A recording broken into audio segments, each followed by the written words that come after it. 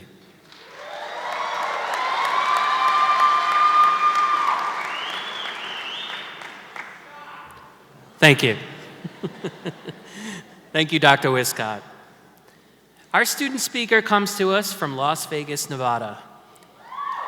Adriana Harris is graduating with honors with a Bachelor of Science in Applied Psychology and a concentration in research. When asked to reflect upon her time at Johnson & Wales, Adriana shared an appreciation for JWU Denver's inclusive campus community and her inspiring faculty. She has appreciated the university's strong focus on academics while emphasizing the professional and practical application of her program of study. In the last year, she completed an internship under Principal Investigator Dr. John O'Malley at the University of Denver, where she completed her honors thesis in the Counseling Psychology PhD department. Outside of the classroom, Adriana worked for the Johns Hopkins Center for Talented Youth and volunteered with Keeping Youth Educated, where she helped find housing and childcare for people in need or with disabilities. Looking towards the future, Adriana is pursuing a master's degree in counseling psychology with a concentration in clinical mental health at the University of Denver. It is clear that Ms. Harris embodies the characteristics of a wildcat demonstrating pride, courage, character, and community. Please join me in welcoming Adriana Harris as our 2019 student speaker.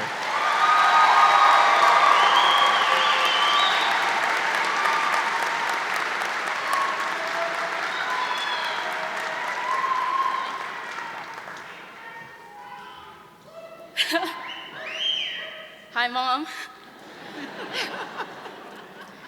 First, I would like to thank my family. I love you guys.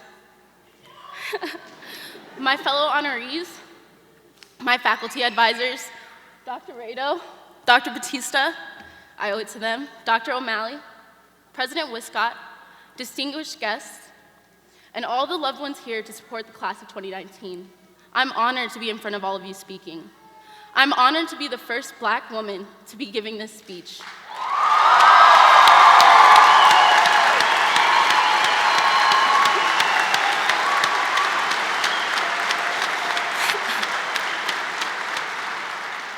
I'm honored to be the first applied psychology student to deliver this speech.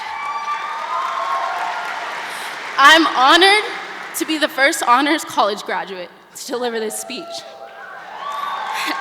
And I'm honored to be the first JWU women's soccer player to deliver this speech.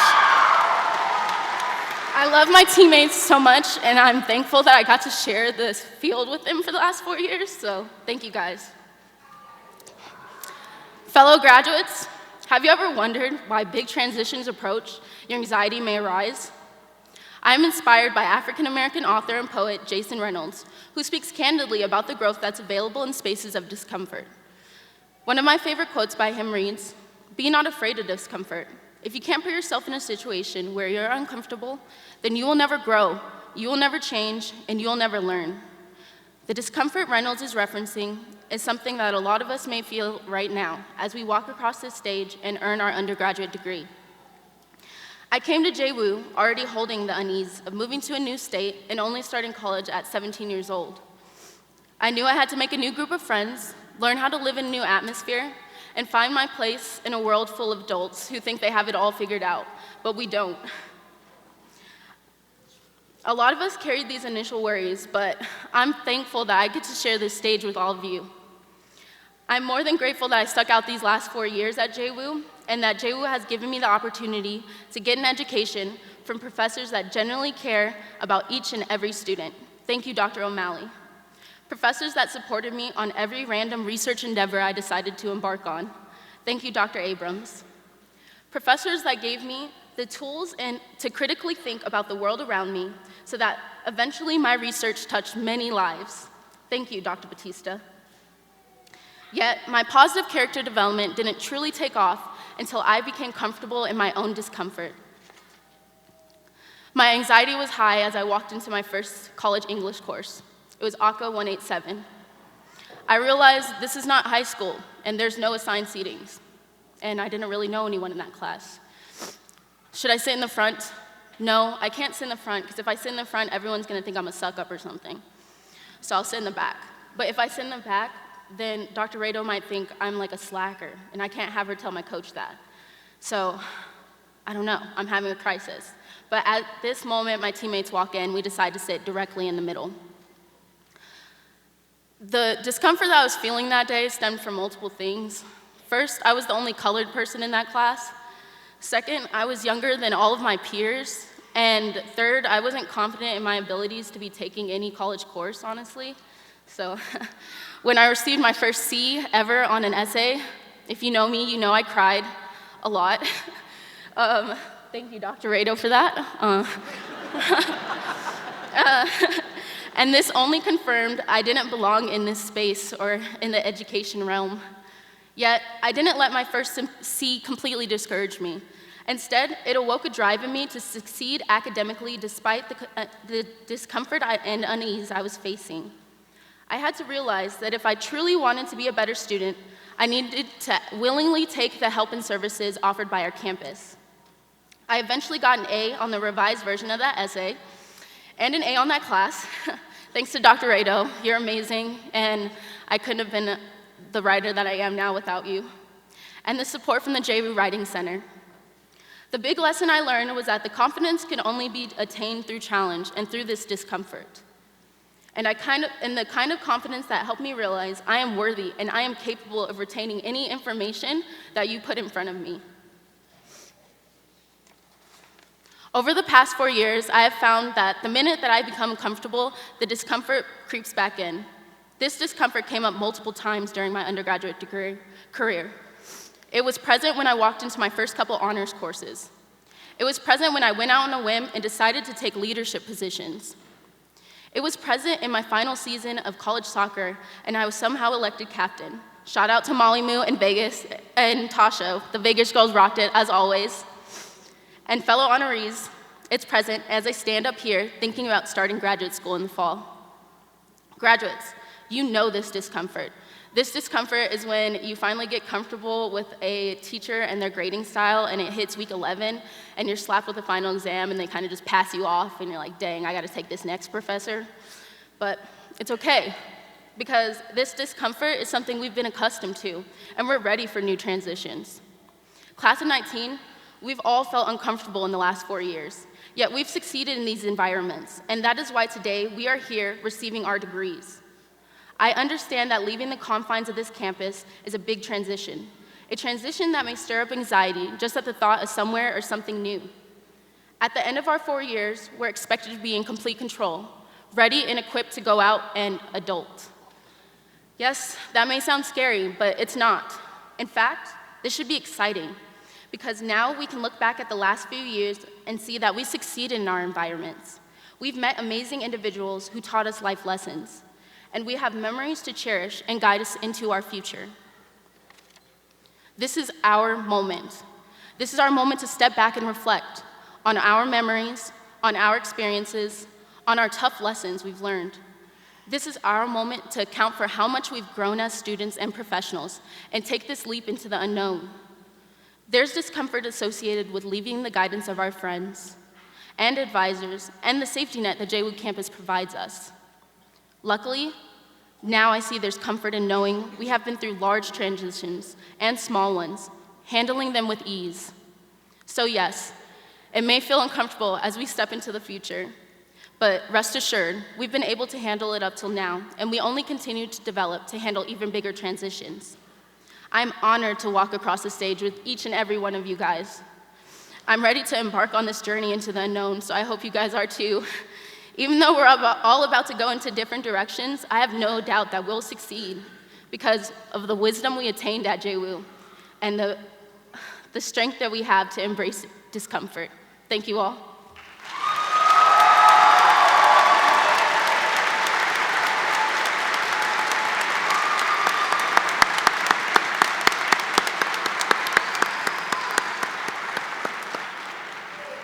Thank you, Asiana, for representing your classmates and best wishes for a bright and fulfilling future as a graduate of Johnson Wales University. We have no doubt you will succeed as well. Now, please welcome V.A. Heyman Barber, our Director of Experiential Education and Career Services, to introduce our honorary degree recipient.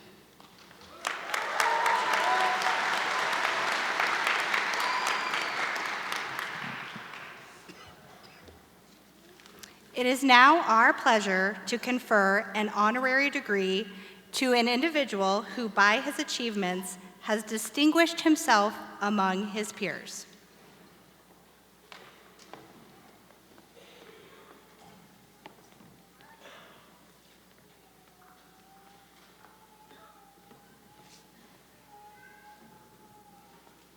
President Wiscott, it is my honor to present to you Sean McNicholas, who is a candidate for the degree of Doctor of Business Administration.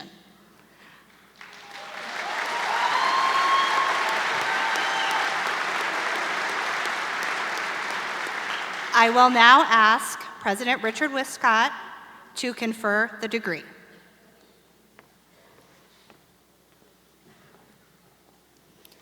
Sean McNicholas, thank you for being such a great friend to Johnson & Wales University, and thank you for all of the great opportunities that you have provided to our students and our graduates. For everything that you've also built in your local community, Johnson & Wales University is proud to confer upon you the degree of Doctor of Business Administration, honoris causa.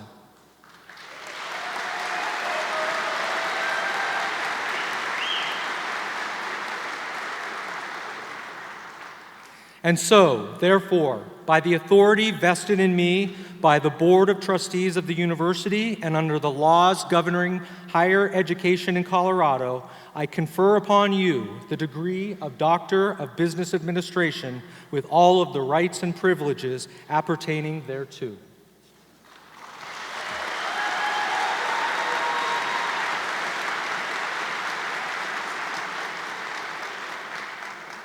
Congratulations, Dr. Sean McNicholas. Now, as your first official act as a Johnson & Wales University recipient of an honorary Doctor of Business Administration, I invite you to address our university community. Please join me in giving a warm welcome to Dr. McNicholas.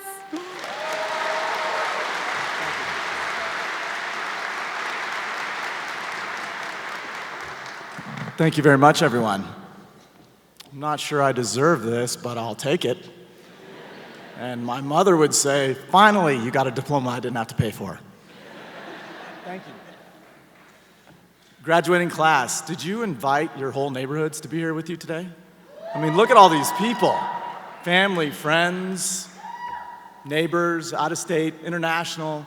It's great to see you support with the yellow t-shirts. Hello out there.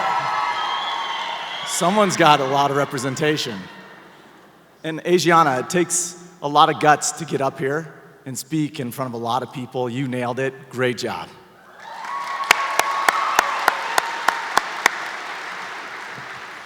So this past January, I was asked to be your commencement speaker. And once I accepted, I thought a little bit more about my graduation. I actually reflected on my big 3 graduations. So my high school degree from Regis Jesuit High School in 1992 from Denver, Colorado. And then my graduate, or my business degree at Drury University in 1996. And then my graduate studies degree from the University of Denver, and that was in 2000. And the one thing that dawned on me as I thought about all my graduations is I don't remember a damn thing about the commencement speaker. I don't remember his name or her name or if there was even a commencement. And the more and more I thought about it, the more I thought, was it just me? Or were there other people that had the same experience that I did? So I started asking people. And over the last couple months, I probably asked 50, 60, 70, 80 people, 90, not as many in this room, but a lot of people. And of all the people that I asked, how many of you remembered your commencement speech? Only one said they did. Now I started feeling a little depressed. And so I asked Emily the one follow-up question to all my questions. I said, Emily, do you remember the name of the commencement speaker? And she said, no. And then I thought, okay, what is the deal, Sean? If I'm reflecting back, did I just not listen? Maybe the speaker was really boring. Maybe it was a substitute speaker for like a famous actress or an actor. And so I wasn't gonna listen after that. Maybe, and this is probably more plausible, I had too much to drink the night before, but we don't need to go into that part. We did not. I saw some tailgating here earlier, so whoever's out there doing that, I can feel the energy. I can feel the energy. And so the more and more I reflected on the graduations, the more and more I thought, boy, I feel really proud for all of you because you've grinded it out, you've studied hard, and you're ready for the next adventure, and we're really proud of you. So let's give everybody on the graduate side, all these graduates, a huge round of applause.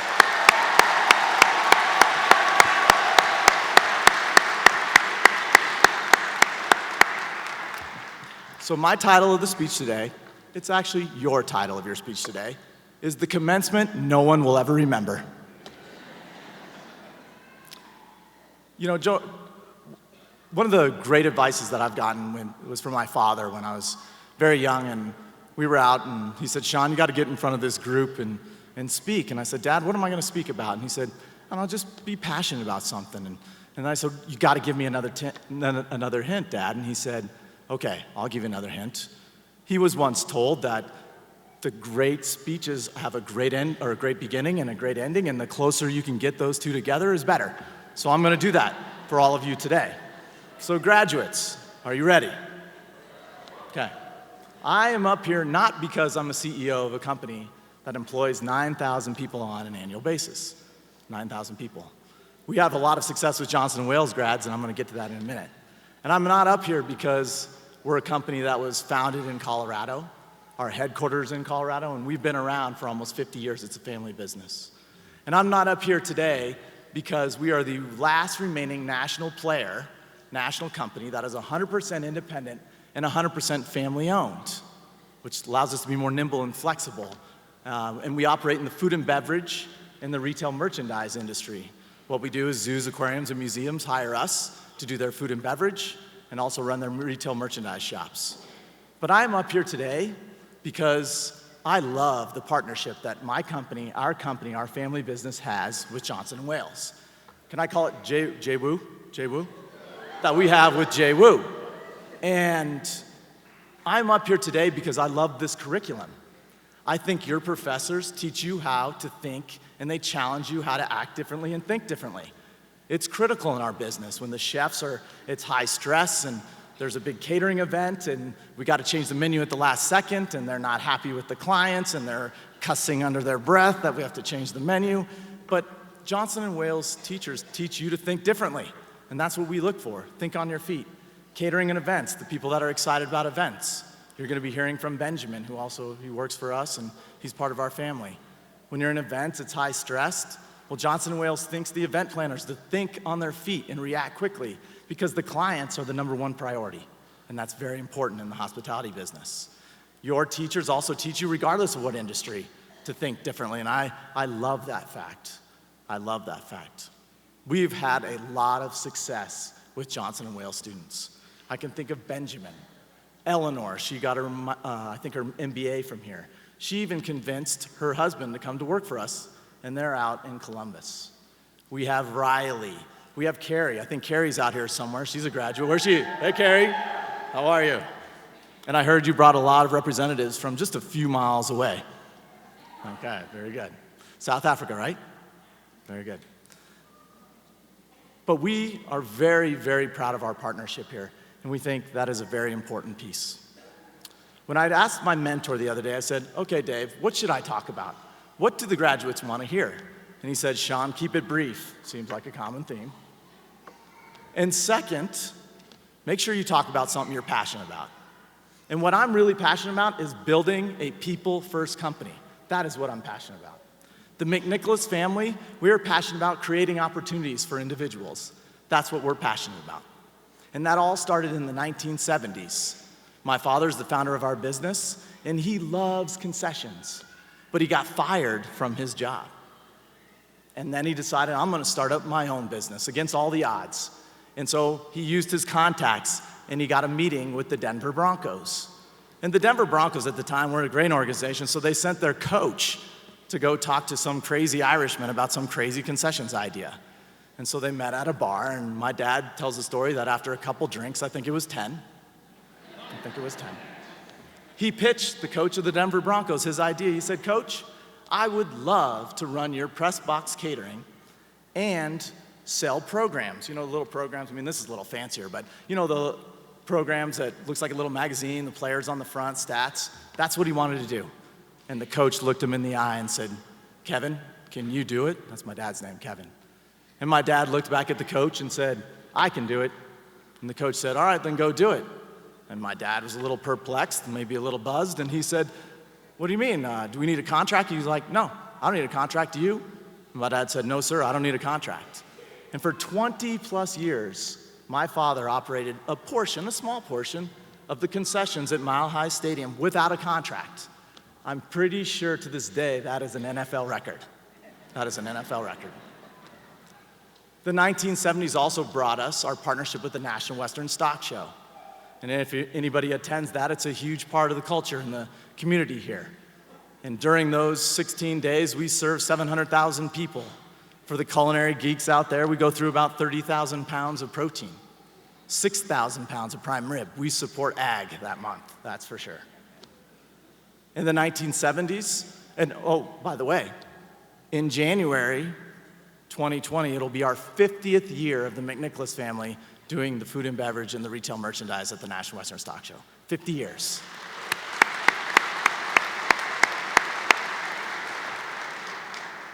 The 1970s also brought us the Denver Zoo. We do the food and beverage and the retail there, which is a long-lasting partnership. And without the Denver Zoo, I wouldn't be up here standing because they really believed in our partnership with them.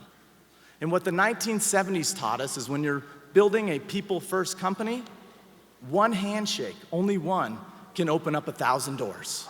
1,000 doors. And then the 1980s came, and babies started crying, and it got really crazy. And in the 1990s, we decided that cultural attractions, zoos, aquariums, and museums, doing food service and retail there, that was our path, not stadiums and arenas. A little too cutthroat for us. We like more of the relationship side of the business. And our Denver Zoo partnership flourished. And other zoos started calling and asking, "Who's this crazy concessionaire that you have in Denver?" And what the 1980s taught us is when you're building a people-first company, it's relationships, relationships, relationships. And then the 1990s, our second largest growth decade in company history. And during the 1990s, those cultural attractions that were calling us, those ended up being partnerships. And by the end of the decade, we were in about, call it 8 new accounts, 5 states. And what the 1990s taught us is that your reputation does matter. Graduates, when you're out there, your reputation does matter. Which brings us to the 2000s. Mid-2000s, we started losing momentum as a company. Outside companies were coming into our industry and they were beating us. Companies within the industry were beating us with a more innovative approach and a more relevant approach and higher quality. And what the 2000s taught us is that if you rely on your reputation alone, you will lose. You will lose. You have to stay innovative and relevant. You have to innovate and stay relevant. And then our company embarked on one of the most interesting 3 years in company history. In 2009, my father started having cognitive issues. 2 years later, he was diagnosed with Alzheimer's. And so I had to take over his role pretty fast.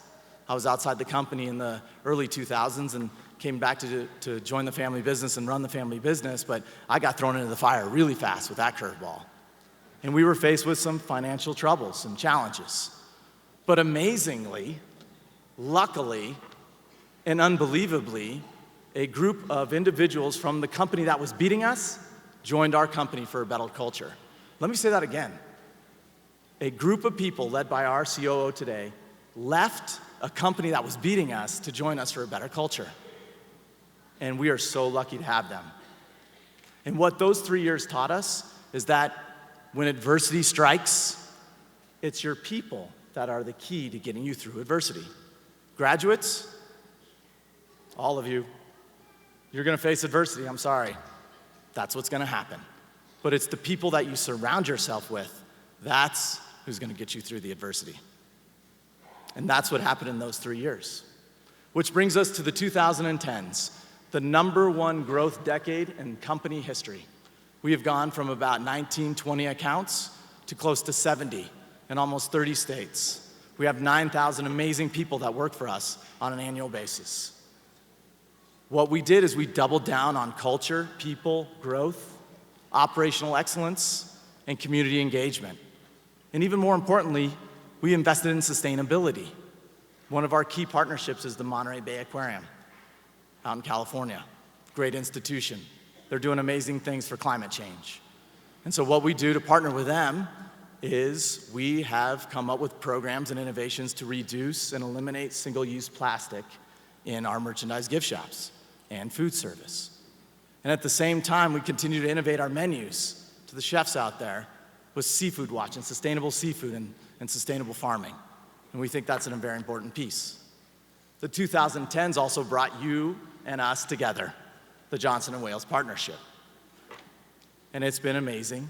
We have great individuals working for us, and that's been one of the keys to our decade. And finally, my wife decided to marry me this decade, and she took an imbalanced person and added just a tiny little balance, just a little bit of balance. And that decade, what that taught us is when building a people-first company, investing in your people, giving them opportunities, your return on investment is 10x. Let me say that again. Giving opportunities and investing in people, your ROI will be 10x. And that's what that decade taught us. So now, my time is coming to an end, up here at least. And like we called our speech today, you're already starting to forget me. It's okay. This row up here has already forgotten my name. What's my name? You guys are too good. But regardless, and maybe 5 or 10 years, no recall. Today it's good, but 5 or 10 years, no recall. But regardless, I would like to offer these 3 last parting thoughts for you as you move forward.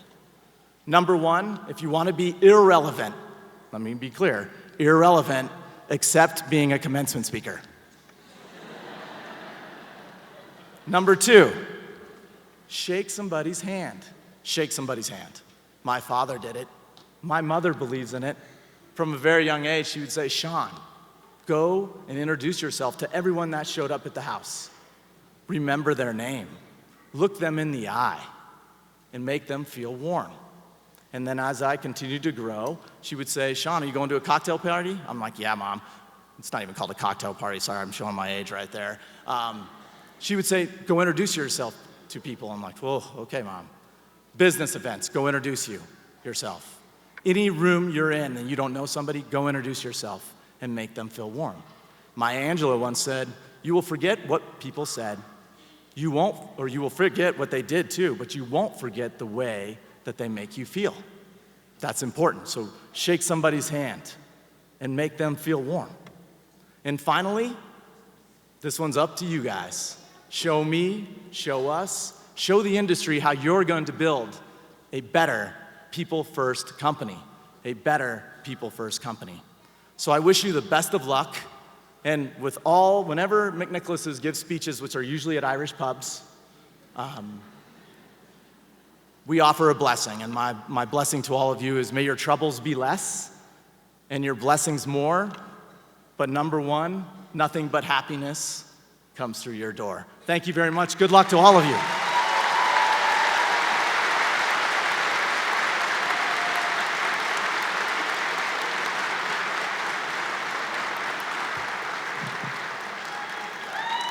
Thank you so much, Dr. McNicholas, for sharing your wisdom, encouragement, and inspiration with our graduates. Now, please welcome Dr. Lita Taylor Campbell, our chair for the College of Business.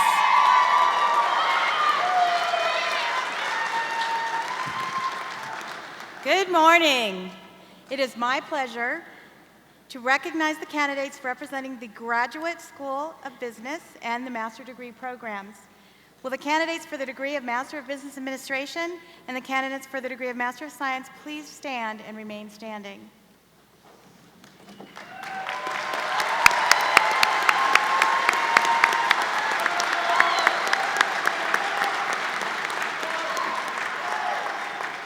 President Wiscott, it is my pleasure to present these candidates to you.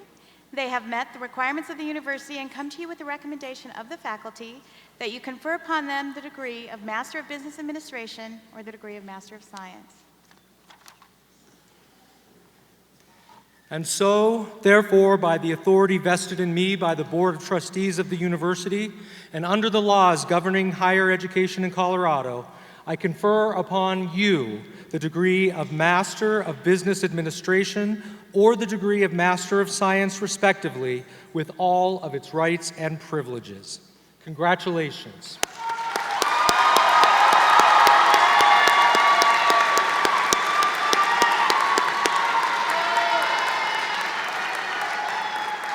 Now, master students, please be seated until you are directed by the ushers to come forward and be recognized. Now, please welcome Deb Pasquarella, our chair of the College of Hospitality Management.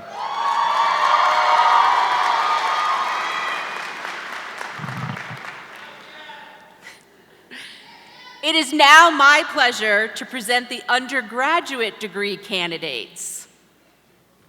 Will the candidates for the degree of Bachelor of Science and Bachelor of Arts please stand and remain standing?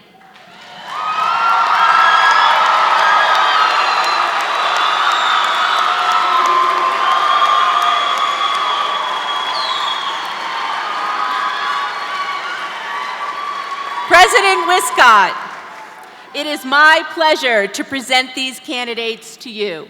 They have met all of the requirements of the university and come to you with the recommendation of the faculty that you confer upon them the degree of Bachelor of Science.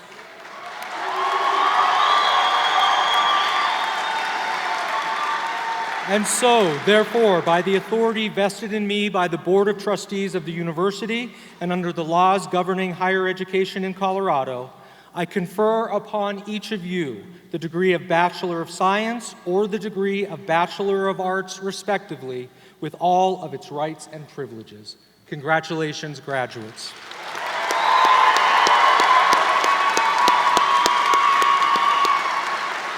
Now, bachelor students, please be seated until you are directed by the ushers to come forward and be recognized. Will the candidates for the degree of Associate in Science please stand and remain standing?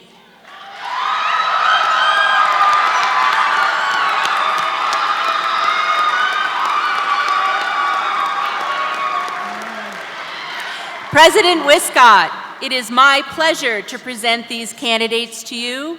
They have met all of the requirements of the university and come to you with the recommendation of the faculty that you confer upon them the degree of Associate in Science.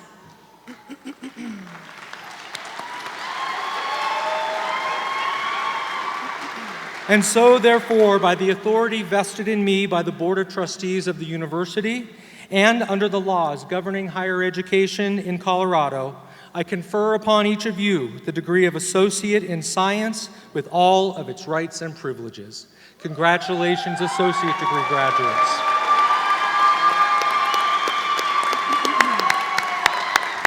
Now please be seated until you are directed by the ushers to come forward and be recognized. Now all graduates today, please come forward as directed by your ushers to receive your diplomas.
now presenting the master's degree recipients.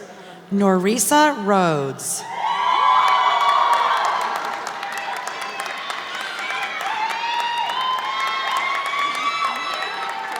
David Murphy.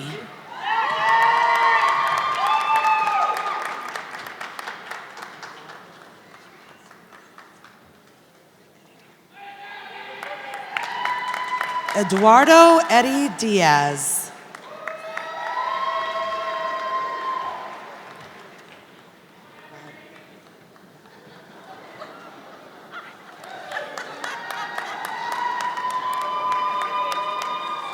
McKenna Hooper.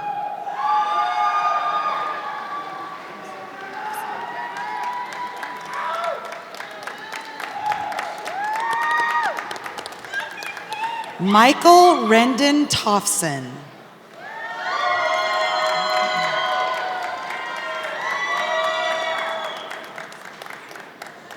Mandy Pates.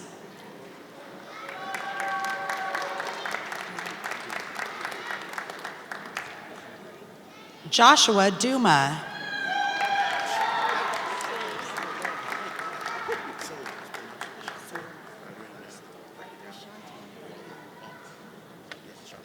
Stephanie Deininger.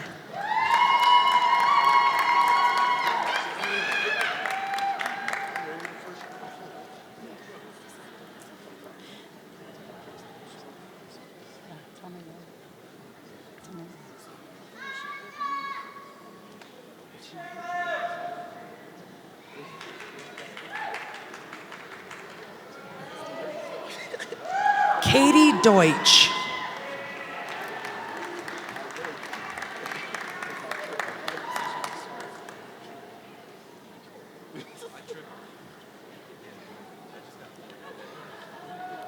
Eugene Jasper Mueller II.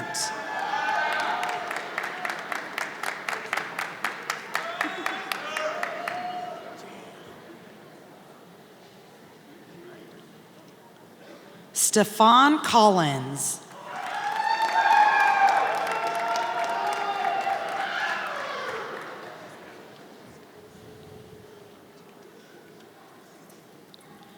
Brooke Eltz.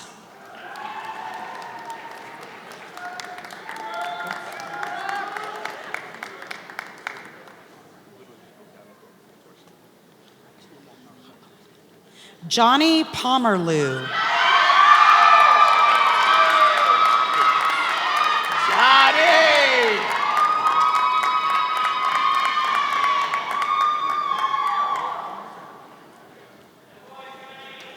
Victor Pereira.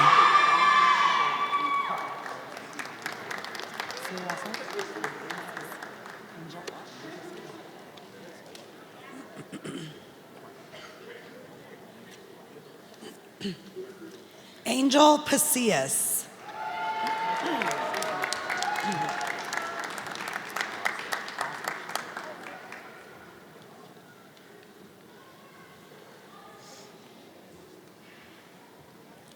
Dane Osved.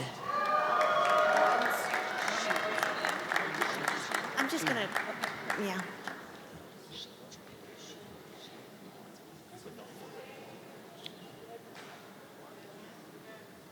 Courtney Sheehan.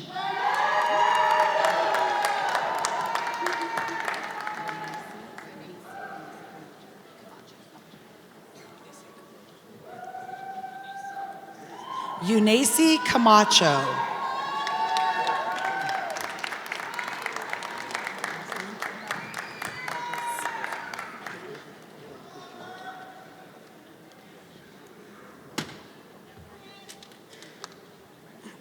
Gail May Melgis.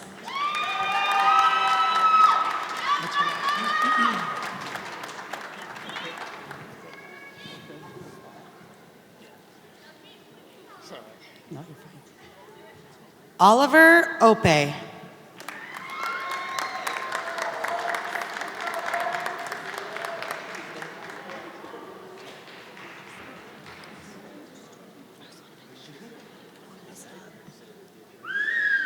Mariah Trin.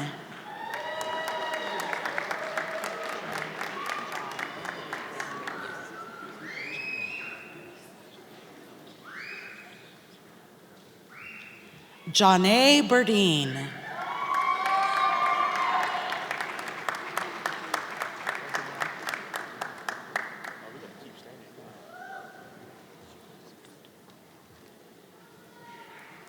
Bailey Garduno.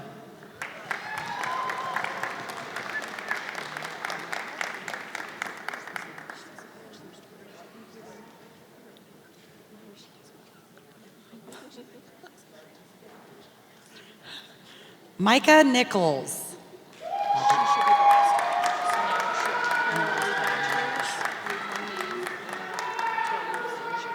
so I'm not up yet.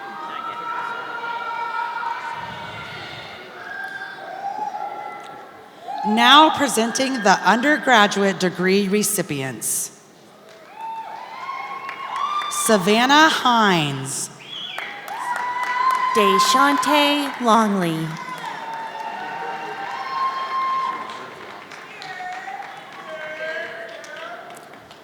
Molly Sharples. Robert Wanzer.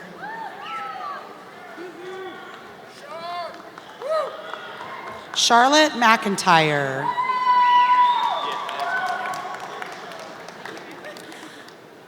Joshua Williamson.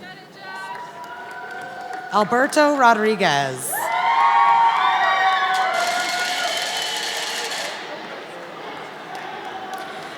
Sarah Helwig. Samantha Jean Catherine Luce.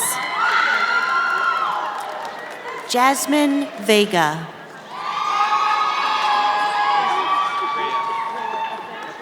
Nathaniel Herrera. Jesus Rhea III.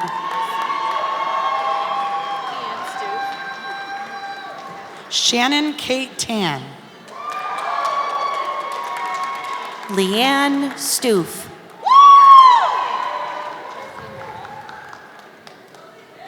Yesenia Hernandez. Jesse Mora. Carly Ann Reed. Okay, perfect. Melina Messina. Andrew Beard. Kara McNiff.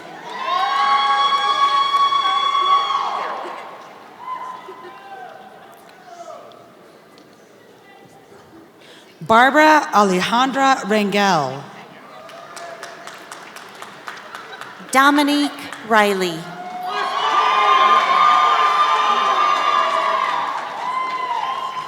Kiana Heber. Matthew Chang.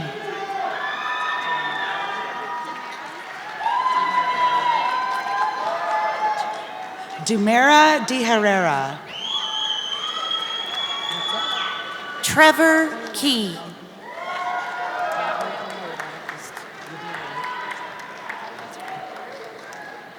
Bailey Walder.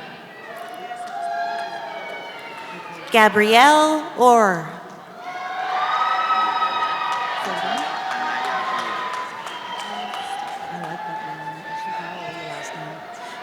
Cooper Yorku.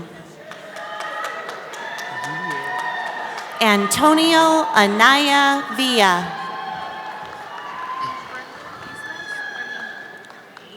Adriana Harris. Brenda Islas Galindo. Cassidy McKivitt.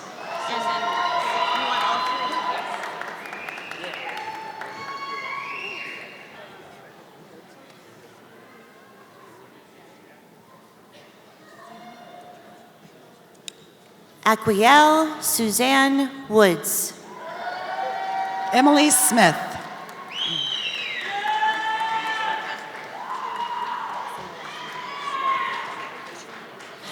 Alexandria Cordova. Nick Stoffer.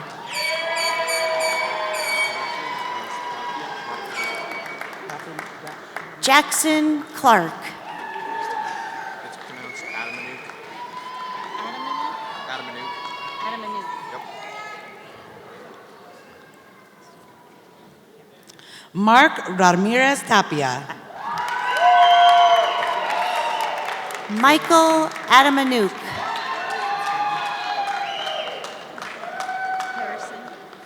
Christopher Boscarino. Maya Harrison.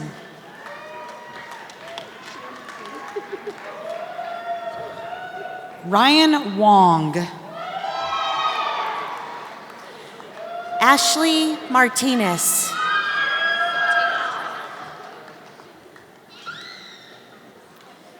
Savannah Serum. Taylor Trenda.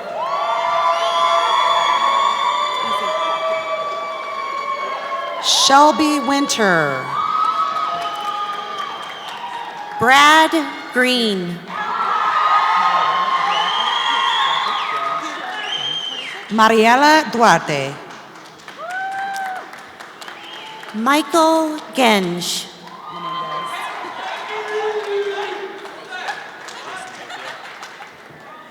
Ivana Menendez.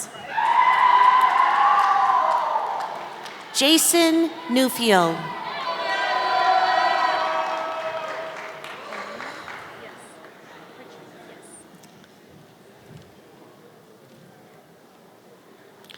Donald Getzelman. Elena Pritchard.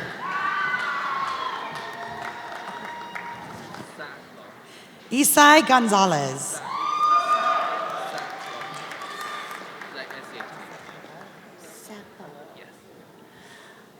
Satha.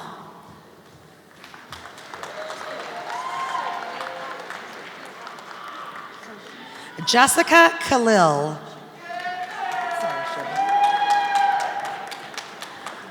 Soshita Singh.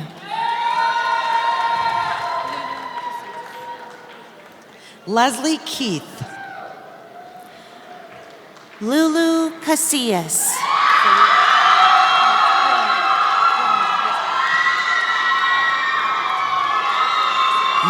Michael Falcone. Jessica Groman.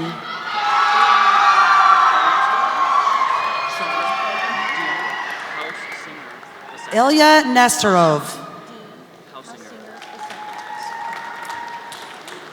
Sean D. Hausinger II. Timo Toguchi.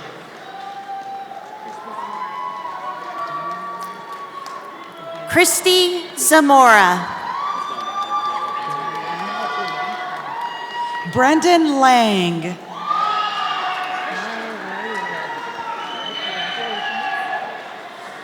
Christian Runyon. Vantasia Kentris. Sam Loomis.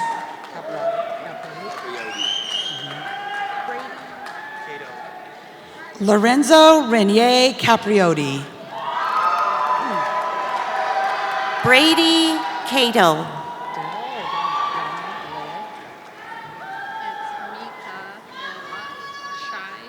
Daniel Lair. Mika Ela Chavez.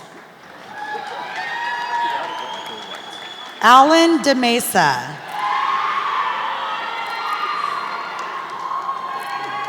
Michael White. Destiny Vasquez. Tiana Thomas.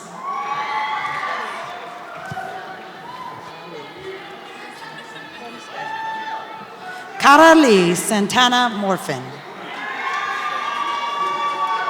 Brianne Olmsted.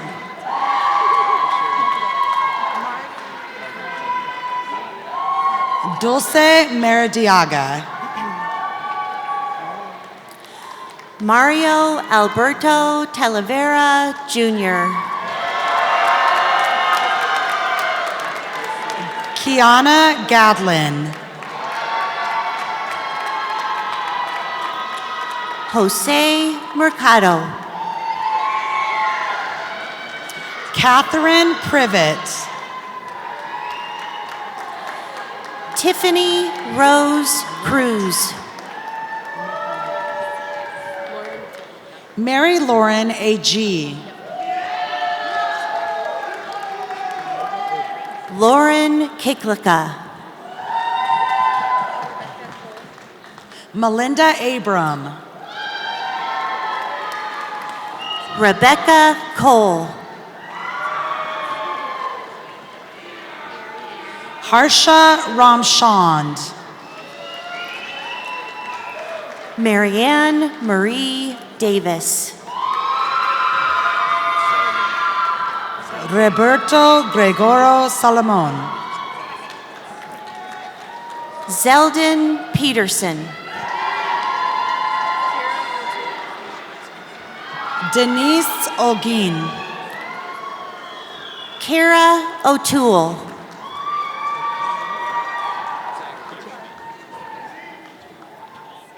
Isaac Gregorio Martinez Soles. Zach Peterschmidt.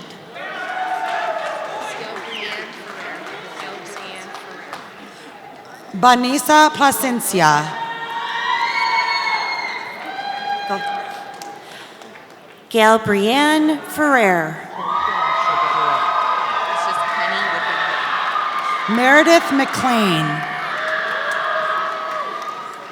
Kenny Woodman Horton. Melissa Birmingham.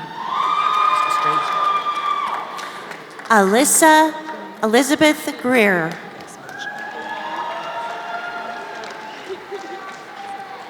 Tiffany Mowell. Katie Isola. Alondra Valadez. Austin Crow. Troy White. Alexandra Sulanti. Gavin Zavola.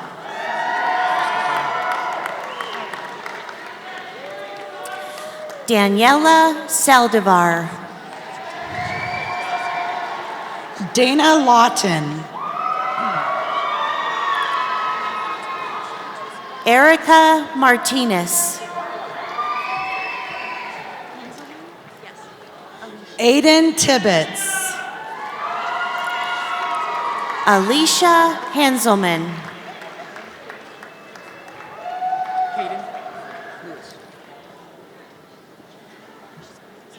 Diva Randolph. Caden Lewis.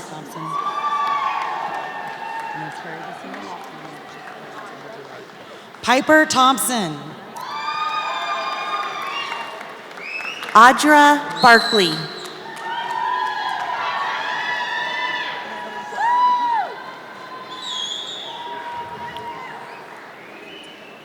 Sierra Rustrom. Natalie Butler. Catherine Brignoli. Lindsay Shearer. Candace Ledger.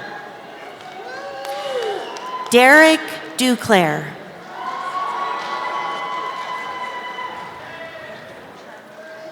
Sarah Dumas. Andrew Charles Romero III.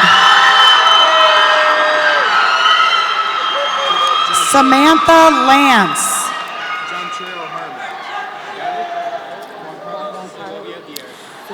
Jantrell Herman.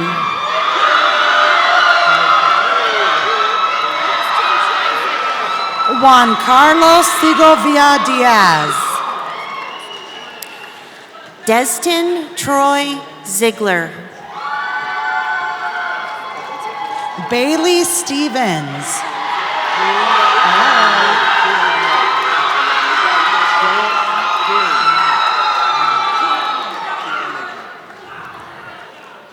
Dakota Patton. King Ah-Nay Grant Perry. Guillermo Jordan.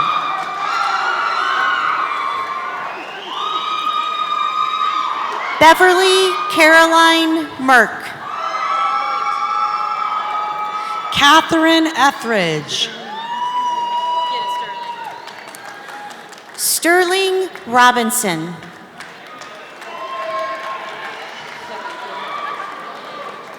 Jaylyn Roebuck.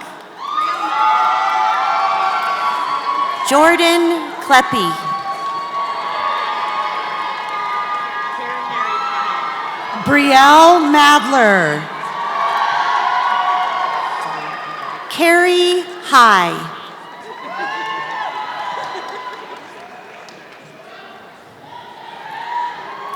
Nathan Kyle. Katie Smith.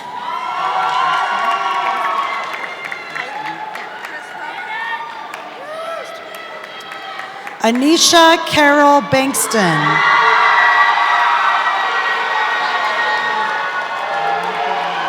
Kylie Crespo. Hawa Diane.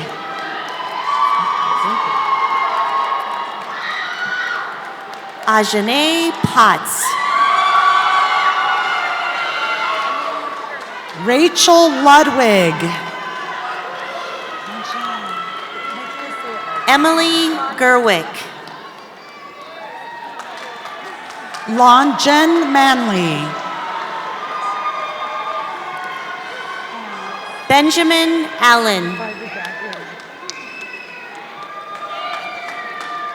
Caitlin Warner.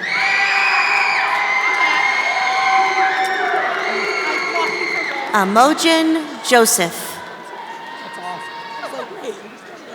McKenna Hooper. Brian Lee.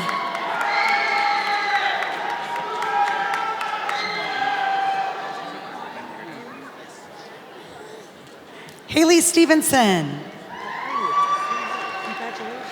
Ji-Wan Moon. Justin Holloway. Taylor Campbell.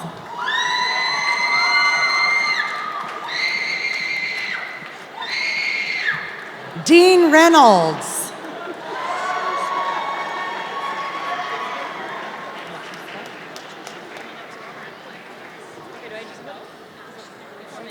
Dylan Matuska. Rachel Cormany.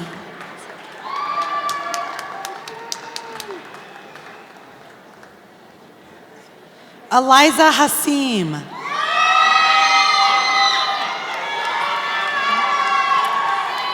Marilyn Grace Cabiko. Maggie Smith.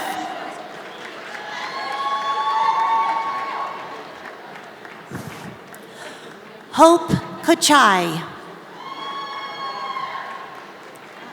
McKenna Heaton. Lily Getz.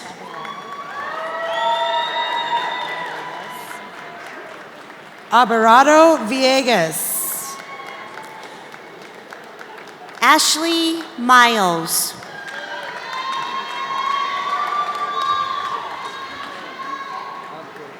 Zoe Gennardi.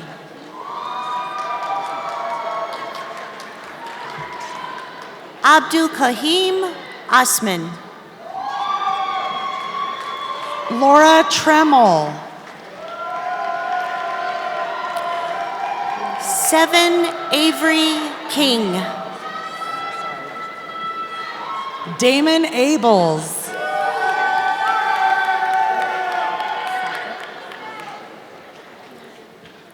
Victoria Mikado. Anthony Sacco. Justina Dolan. Paige Wallingford. Arizona Brown.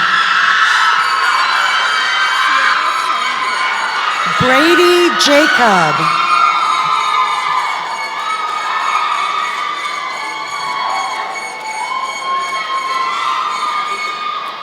Sierra Sonker. Samuel Johnson IV.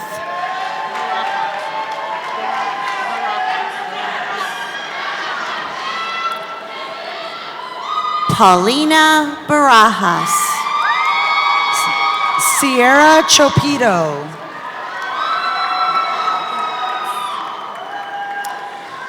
Elizabeth Haas.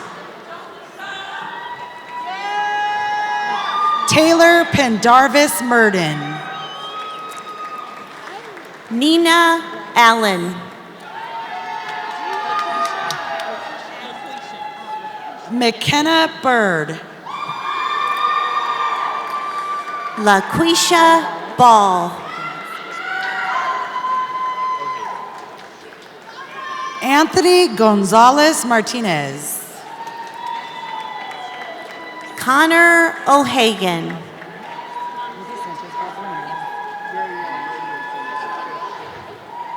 Ruby Sanchez Balbuena. Yesenia Servin.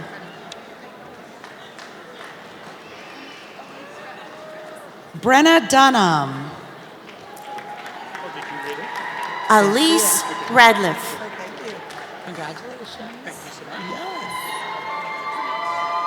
David Bradley.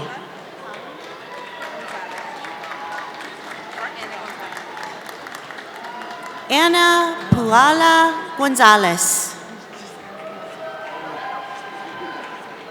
Crystal Jackson.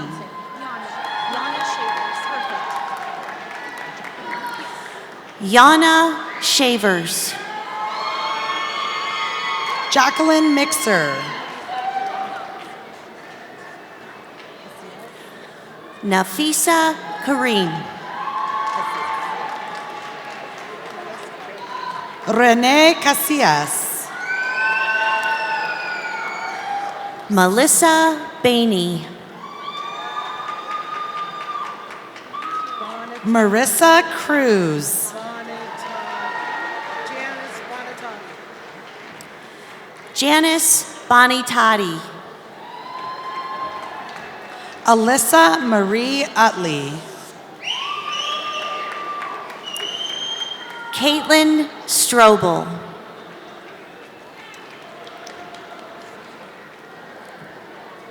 Amber King.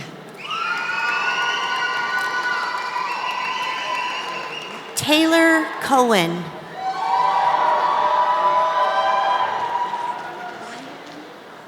Jaylene Aguilar Olivado.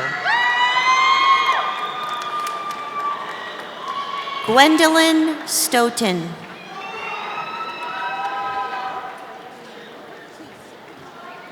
Cameron Ham. Victoria Wham. Allison Hoffman.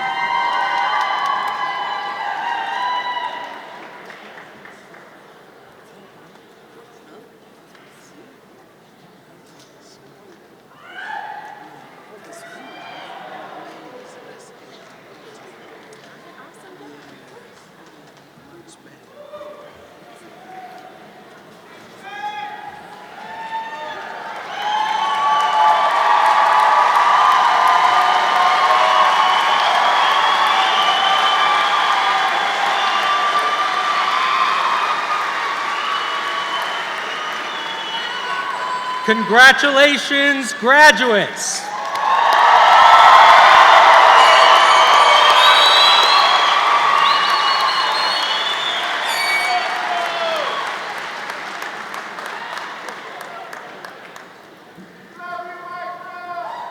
Thank you. So, before I introduce our alumni speaker, I'd like to give a special recognition to two very important and special individuals. First, Sterling Robinson, can you please stand? Sterling? There you go. Hey, Sterling. This is a very special day for Sterling because he actually graduated from the Providence campus about 23, 24 years ago. And because of commitments here in Colorado, he had to miss his graduation. And so he never had the chance to walk across the stage or share this with his family. So I'm so glad, so glad.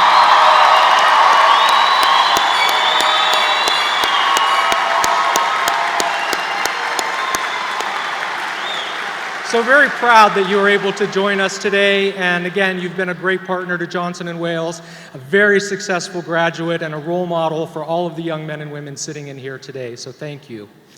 The other person that I need to recognize is Dr. Robin Krakowski. Robin, please stand.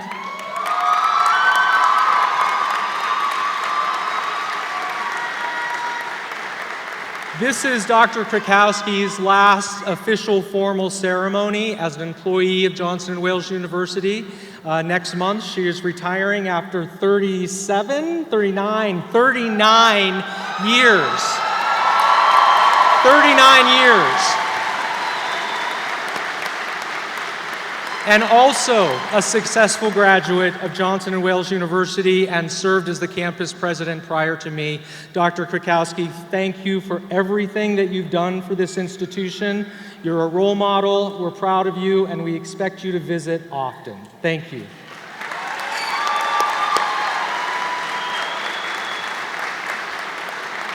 And now this really is a very special day for me for a number of reasons, but I want to invite Benjamin Garcia to the stage for the induction of our graduates into the Alumni Network. Benjamin is one of the first students that I met when I came to Johnson & Wales over 11 years ago, and watched him finish his last year or so when he was finishing to graduate.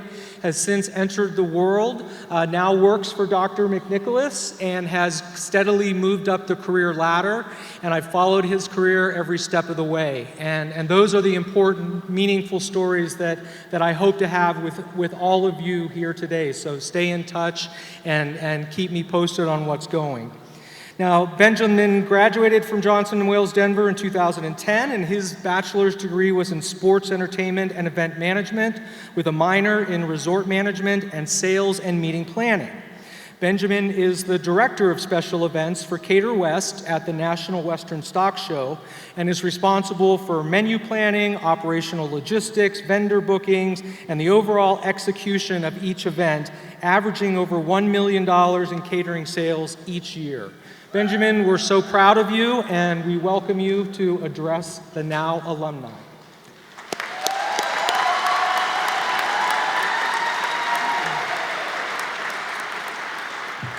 Good morning, everybody. How you doing? Let's get one more round of applause for these amazing individuals.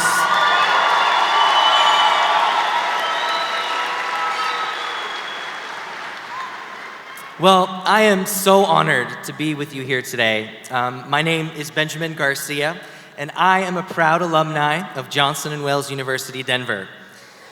You know, I remember my very first day on campus. In fact, I remember my very first class.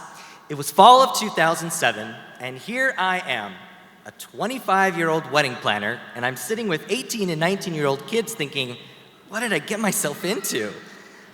Still, I sat there telling myself that it was the right thing and it was the right choice. And after a bit of internal debate, and now a classroom full of people, I started to wonder, where is this professor by the name of Stephen Pyle? It was then that he walked into the room and said, I have one piece of advice for you. Fake it till you make it. I thought to myself, is this guy crazy? Come to find out he kind of was. Needless to say, I quickly realized that not only was I in unfamiliar territory, but I was also extremely intrigued. And within the first few days of walking the halls at Johnson & Wales, I felt something that I hadn't felt in a really long time. Certainty. But I'm not talking about the kind of certainty you feel when you click the Place My Order button on Amazon. I'm talking about the kind of certainty that takes over you during the interview for your dream job, or the kind of certainty that you feel when you finally booked that deal everyone else told you wasn't possible. I'm here to tell you that with certainty, life isn't a mountain, it's just a hill. So how exactly is this achieved, you might ask? Well, I'm definitely not an expert, and there isn't a rule book, but I do want to share with you the top 4 philosophies that have helped me since I walked across this very stage 9 years ago. Number 1, always choose to be yourself. I'm now going on 5 years as the director of special events for the National Western Stock Show, but I will be completely honest. When I decided to interview for the position, I wasn't certain that it was the job for me. Mostly I was afraid that my being gay was going to be an issue with the existing clientele. Emotionally, I knew that I wanted the job and that it was perfect for me, but there was something in my mind clouded with doubt. Nonetheless, I chose to be my authentic self, not hiding a single thing. And not only did I land the job, but I immediately gained the respect and support of everyone within the organization. You see, what I want you to understand is that everyone has a backstory that makes them unique. But those things should never define you. They should motivate you. Because the moment that you start to channel and present yourself in a positive and confident manner, you will attract success. Number 2, never stop learning. This idea might seem quite simple or even basic, but it's one of life's most important things, and here's why. You see, Johnson & Wales taught me that knowing enough doesn't mean that you know it all, and that learning doesn't stop in the classroom. It extends into all areas of your life. So I'm sorry, graduates, you might have walked this stage today, but your days of learning are far from over. Consider that for a second. Think about the information-hungry world that we live in today. The honest truth is that when you know more, you can do more.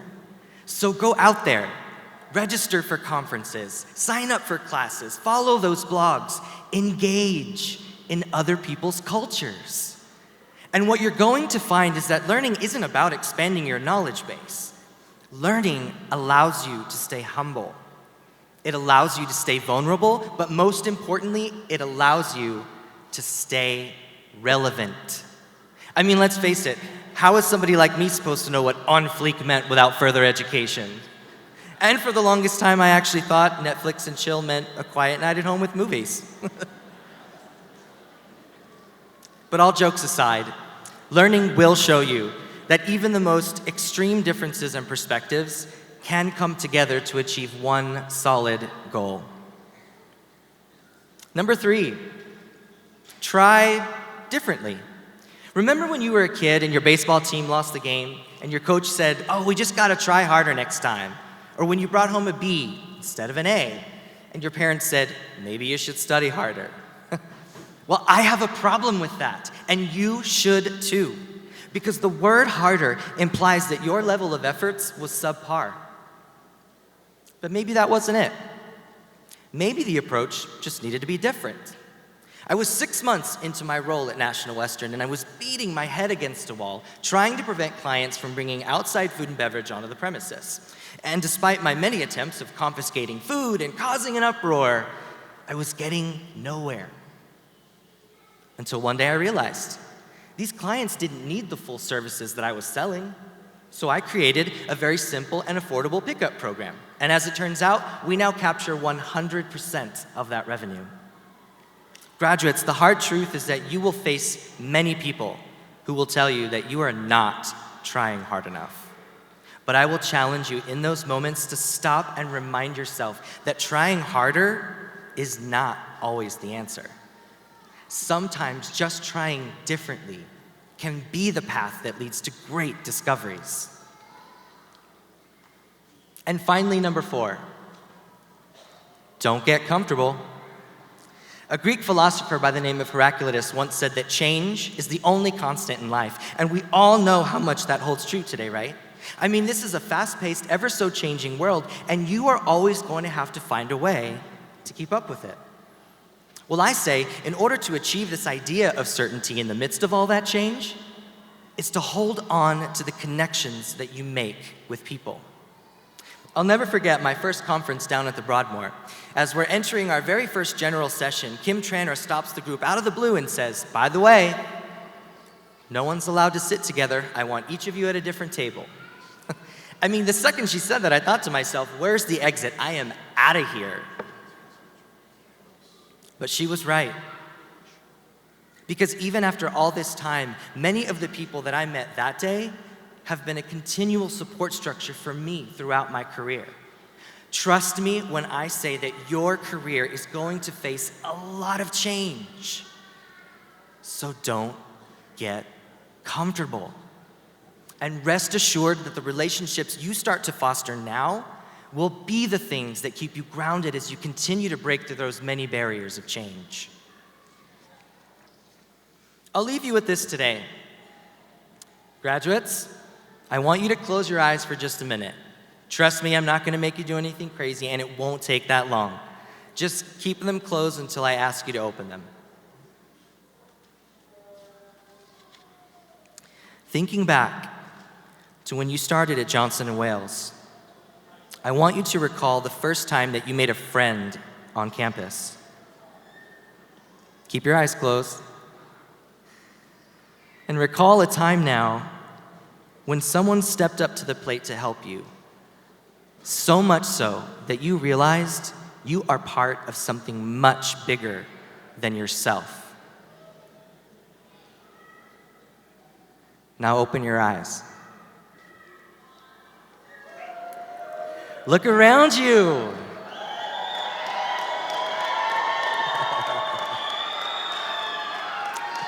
These lights represent the number of opportunities that are already waiting for you. Graduates, this is the one piece of certainty that each and every one of you can leave here with today. Let these lights be a reminder that no matter what this world brings you, you can achieve anything when you stand certain in who you are, certain in where you came from, and certain in the things that you will bestow upon the generations after you. Thank you.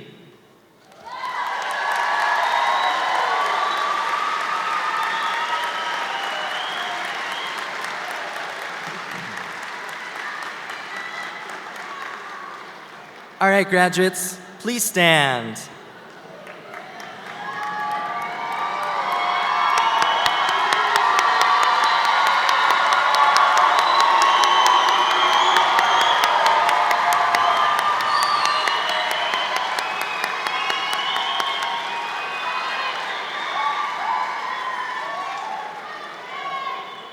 I'd like to invite the graduates now to move your tassels from the right to the left and officially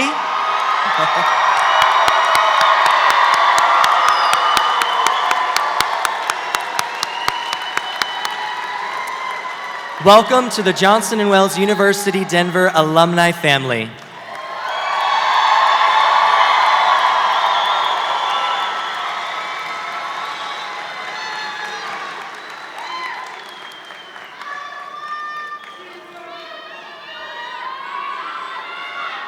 Thank you. Benjamin, thank you so much. You may all be seated now. I think we just started a new Wildcat tradition. What do you think? That was pretty cool. Thank you. I'm certain the class of 2019 will support the continued growth and activities of the university through the Alumni Network. Get involved, stay in touch. We continue to be good supports for you throughout your entire careers. We now ask everyone to please rise as Professor Pyle delivers the benediction.